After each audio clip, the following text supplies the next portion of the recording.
باہر حضرت مولانا بن نوری رحمہ اللہ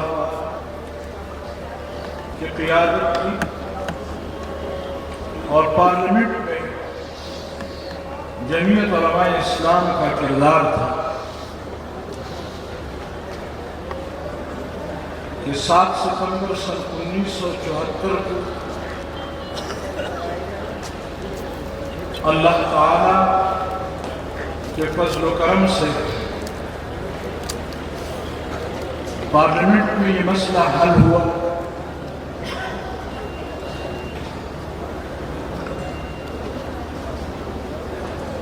اور الحمدللہ یہاں کے مسلمانوں نے سکھ کا سانس لیا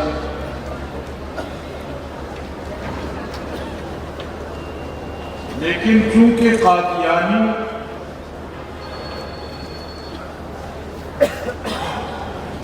انہوں نے نہ اس فیصلے کو تسلیم کیا نہ پاکستان کے آئین کو تسلیم کیا اور مسلسل اس دور میں لگے رہے کہ کسی طریقے سے ایک مرتبہ پھر اس مسئلے کو اٹھایا جائے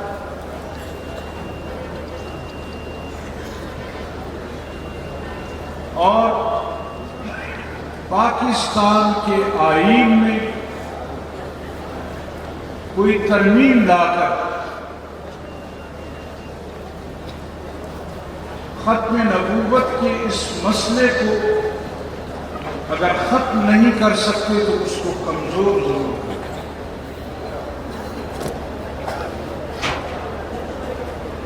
پیپلز پارٹی کے دور میں بھی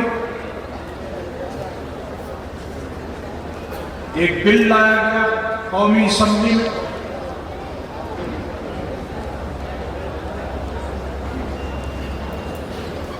آپ حضرات کے علم میں کہ قومی اسمبلی میں جمعیت علماء اسلام کو عددی اکثریت حاصل نہیں رہی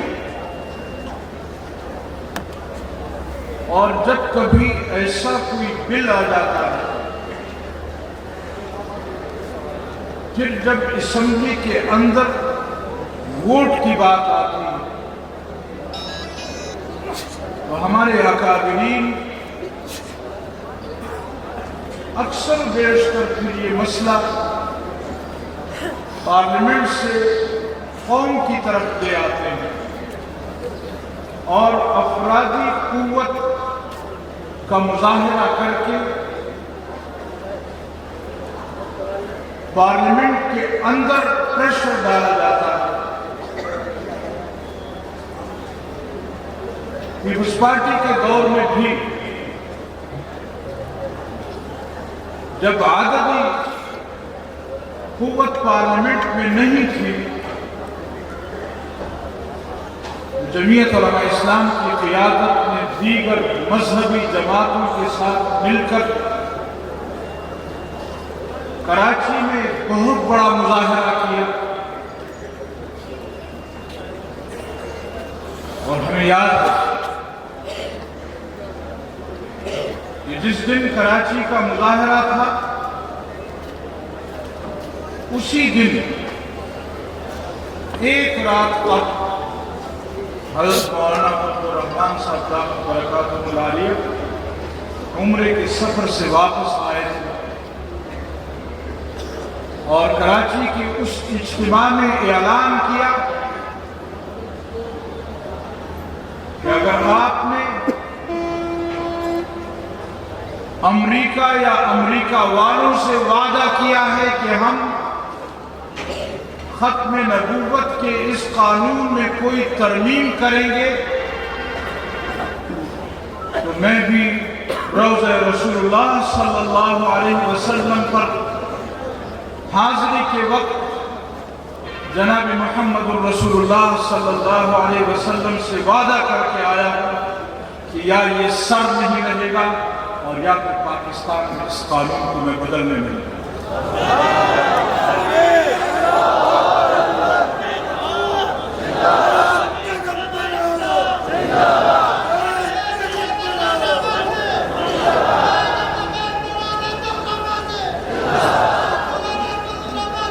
میرے محترم ساتھی،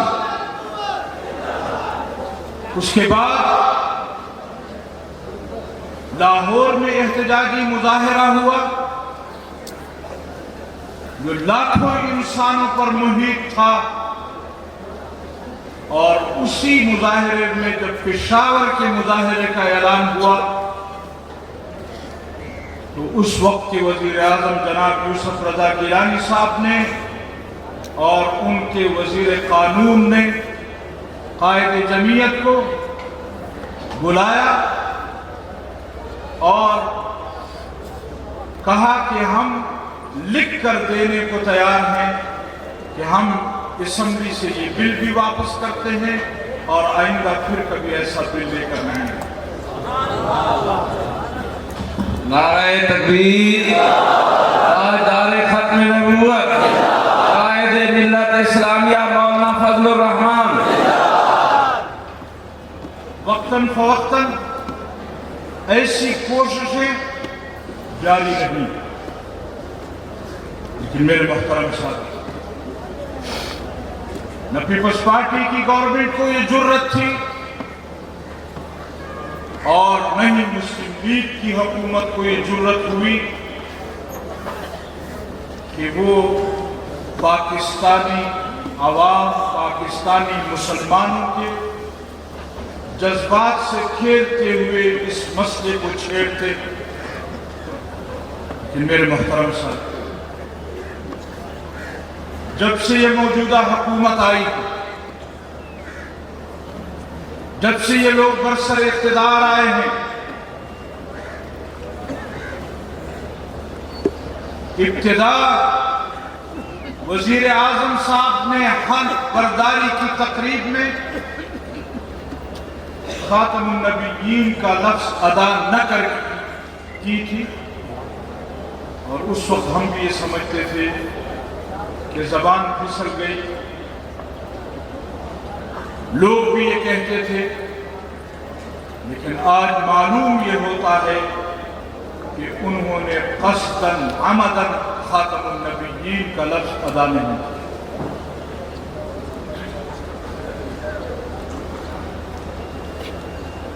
اس کے بعد عاطف میاں کو اقتصادی کونسل کا ممبر بنانا، اور جب اس پر علماء نے احتجاج کیا تو صرف یہ نہیں کہ اقتصادی کونسل سے میاں عاطف کا نام ختم کیا، بلکہ اس پوری اقتصادی کونسل کو ختم کر دیا۔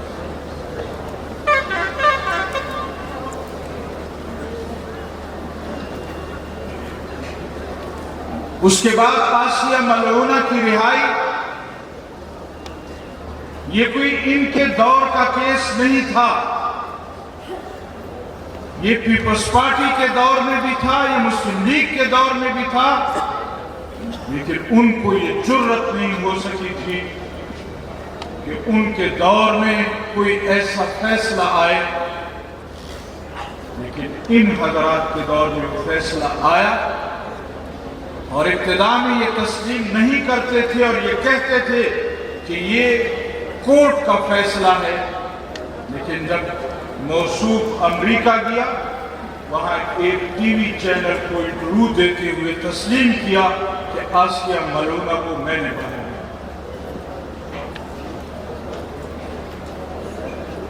میرے محترم ساتھی، اس کے بعد کرتارپور راہداری کا کیس آپ کے سامنے ہے، اور یہی نہیں، ان کا طریقہ واردات یہ ہے کہ اس طرح کی باتیں کر کے لوگوں کے ذہن میں دین کی، ختم نبوت کی اہمیت کو ختم کیا جائے، اگر آپ کا حافظہ کام کر رہا ہے تو آپ کو یاد ہوگا کہ ایک وزیر نے یہاں تک کہا کہ اللہ کے بعد سب سے بڑا انسان عمران خان ہے۔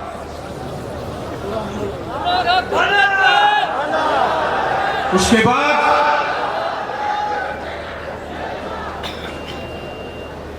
خود عمران خان نے کہا کہ نعوذ باللہ نقل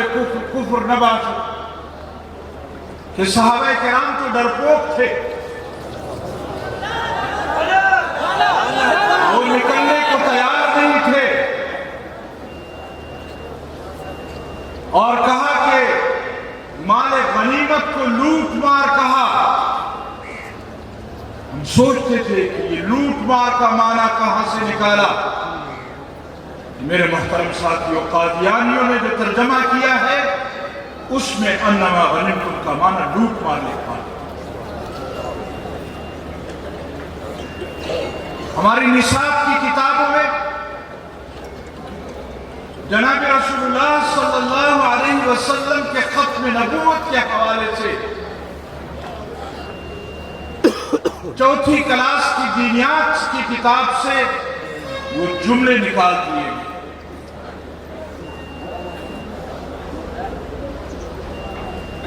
آئے روز اس طرح کے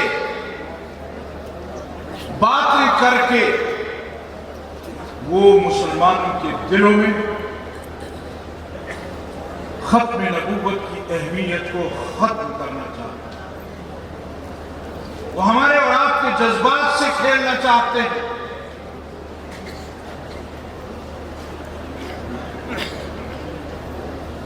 بعض مرتبہ ہم سے پارلیمنٹ میں دیگر پارٹیوں کے لوگ پوچھتے ہیں کہ مولانا صاحب تو بڑا سنجیدہ سیاسی رہنما ہے، بڑا سنجیدہ لیڈر ہے، یہ اس معاملے میں اتنی سختی کیوں ہے؟ یہ تحریک انصاف کے ساتھ آپ سیاسی ٹیبل پر کیوں نہیں بیٹھنا چاہتے؟ میرے محترم ساتھیوں، اگر بات ہمارے ذات کی ہو تو ہم درگزر کر سکتے ہیں، لیکن اگر بات ہمارے عقیدے اور ایمان کی ہو، اگر بات جناب رسول اللہ صلی اللہ علیہ وسلم کے ناموس کی ہو، اگر بات صحابہ کرام کے ناموس کی ہو، آپ بتلائیں اگر ہم اس طرح کا رویہ اختیار نہ کریں تو پھر کدھر جائے ہم؟ پارلیمنٹ میں بھی جب ہم بات کرتے ہیں تو ہمارے پاس اکثر و بیشتر تحریک انصاف کے لوگ آ کر کہتے ہیں کہ آپ اتنی سخت گفتگو کیوں کرتے ہیں؟ کبھی دوسری پارٹیوں کے خلاف تو آپ نے ایسی گفتگو نہیں کی۔ تو ہم ان سے بھی کہتے ہیں یہ ہمارے عقیدے اور ایمان کی بات نہیں ہے، آپ کے عقیدے اور ایمان کا تحفظ بھی ہم کرنا چاہتے ہیں۔ اور میرے محترم ساتھیوں، یہ عالمی ایجنڈا ہے۔ ابھی چند روز قبل میری معلومات میں آیا ہے اور ہم اب سینٹ میں وہ قرارداد بھی لا رہے ہیں، ایک مرتبہ پھر انہوں نے کوشش کی ہے ناگرا کا وہ شناختی کارڈ کا فارم، اس میں سے پھر وہ ختم نبوت والی شک ختم کی گئی۔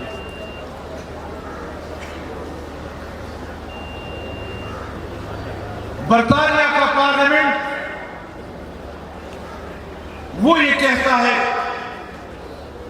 کہ پاکستان میں قادیانیوں کو وہ حیثیت اور مراعات حاصل نہیں ہے۔ اس پر بھی پنجاب اسمبلی میں بھی، قومی اسمبلی میں بھی اور اب سینٹ میں بھی ہم قرارداد لے کر آئے۔ میرے محترم صاحب، انہوں نے جس طرح پاکستان کی معیشت کو تباہ کیا ہے۔ آج پاکستان میں بسنے والا ہر فرد وہ پریشان حال ہے۔ معاشی طور پر اور دنیا جہان کا اصول ہے کہ اگر کسی قوم کو غلام بنانا ہو تو پہلے اس کو معاشی طور پر اتنا کمزور کر دو کہ اس پر بھوک طاری ہو، اور وہ بھوک کے بدلے میں جہاں اپنے بچوں کو بیچ سکے، قتل کر سکے، وہاں بھوک کے بدلے میں اپنے ایمان کو بھی قربان کرے۔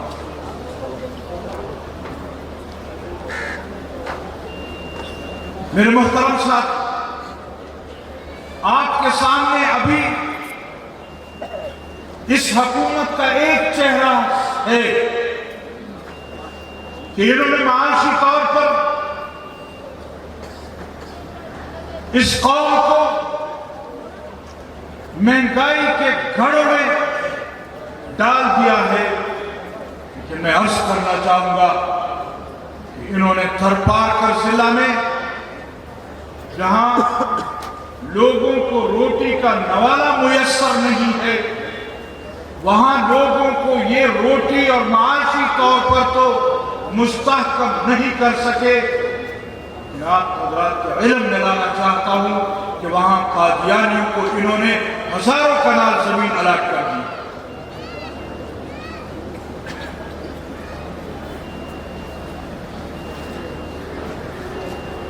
پھر اگر کہیں کہ آپ قادیانی نواز ہے تو ناراض بھی ہوتے۔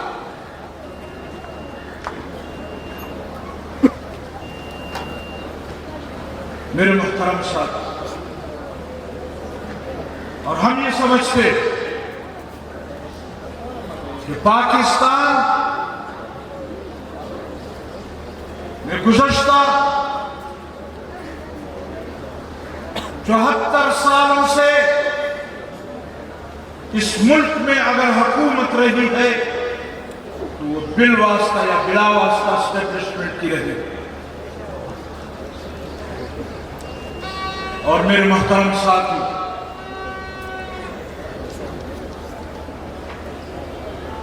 ہمارے اکابرین نے سن 73 اور 74 میں یہ کردار ادا کیا کہ ملک کے آئین میں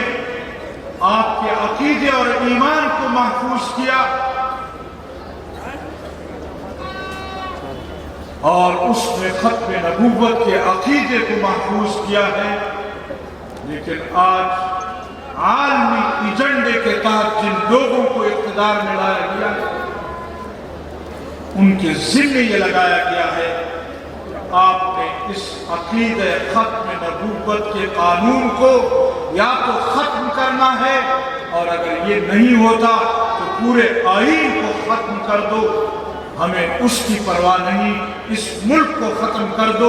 اس کی پرواہ نہیں ہے، لیکن قادیانی کو ایک مرتبہ پھر اس ملک میں راستہ ملنا چاہیے۔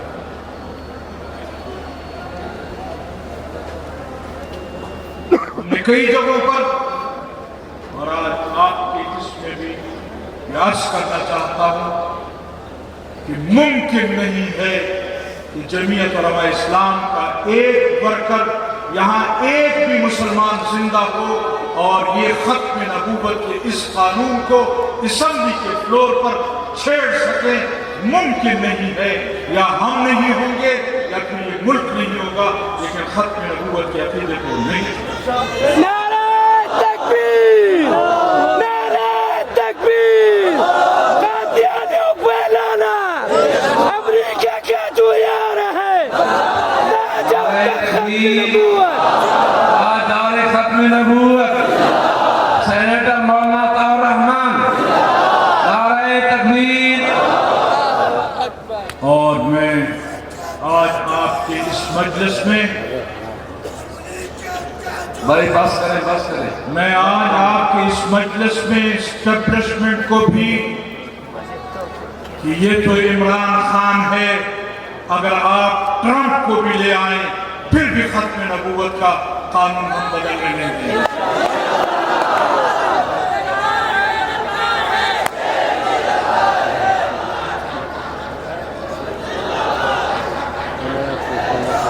نعرہ تکبیر، تاجدار ختم نبوت، تاجدار ختم نبوت مولانا فضل الرحمان، مولانا عطا الرحمان۔ ہم بھوک افلاس برداشت کر سکتے ہیں، ہم معاشی طور پر کمزور ہو جائیں گے، لیکن عقیدہ ختم نبوت کے حوالے سے ہمارا ایمان روز بروز بڑھتا جا رہا ہے۔ اور یاد رکھو، اگر ختم نبوت پر قربانی کا وقت آیا تو جمعیت علماء اسلام کی قیادت آگے ہوگی اور آپ مسلمان پیچھے ہوں گے۔ پہلی قربانی ہم دیں گے، اس کے بعد آپ کو کہیں گے کہ آئے۔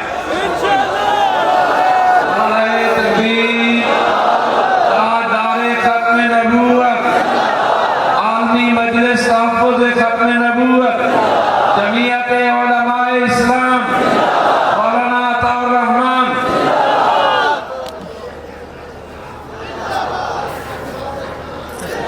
میرے محترم ساتھیوں، اس تمام تر جدوجہد میں بھائی بس کریں، بات کریں۔ عقیدہ ختم نبوت کے تحفظ کے لیے ضرورت اس بات کی ہے کہ ہم آپس میں ایک ہوئے۔ آج اسٹیبلشمنٹ کی کوشش ہے کہ سیاسی طور پر، لسانی طور پر، قومیت کے نام پر، صوبائیت کے نام پر اس قوم کو تقسیم کیا جائے، لیکن اس سے بڑھ کر وہ مذہب کے نام پر قوم کو تقسیم کرنا چاہتے ہیں۔ لہذا اگر ہم یہ چاہتے ہیں کہ ہم اس ملک میں جہاں آئین پاکستان کا تحفظ ہمیں عزیز ہے، وہاں ہمیں عقیدہ ختم نبوت کے حوالے سے بھی یہ قانون ہمیں عزیز ہے، اور اس کے تحفظ کے لیے ہم نے مذہبی ہم آہنگی پیدا کرنی ہے۔ ہم نے آپس کے فروعی اختلافات کو ختم کرنا ہوگا، ملی وحدت کا مظاہرہ کرنا ہوگا۔ اور آج کل سوشل میڈیا کا دور ہے، افواہیں جلدی پھیلتی ہیں، لہذا میں آج کے نوجوان کو بھی عرض کرنا چاہتا ہوں کہ جب تک کوئی ایسی تصدیق نہ ہو، خالی بولے نعروں کے پیچھے مت جاؤ۔ قیادت کی بات کو سمجھنے کی کوشش کرو۔ اس وقت قیادت صرف پاکستانی اسٹیبلشمنٹ یا پاکستانی حکمرانوں کا مقابلہ نہیں کر رہے، اس وقت آپ کی قیادت وہ عالمی اسٹیبلشمنٹ اور عالمی غنڈہ گردوں کے خلاف نبرد اس کے لیے آپ کی یکجہتی کی ضرورت ہے، آپ کے اتحاد کی ضرورت ہے۔ اگر آپ اور ہم ایک ہوئے اور قیادت کی پشت کو ہم نے مضبوط رکھا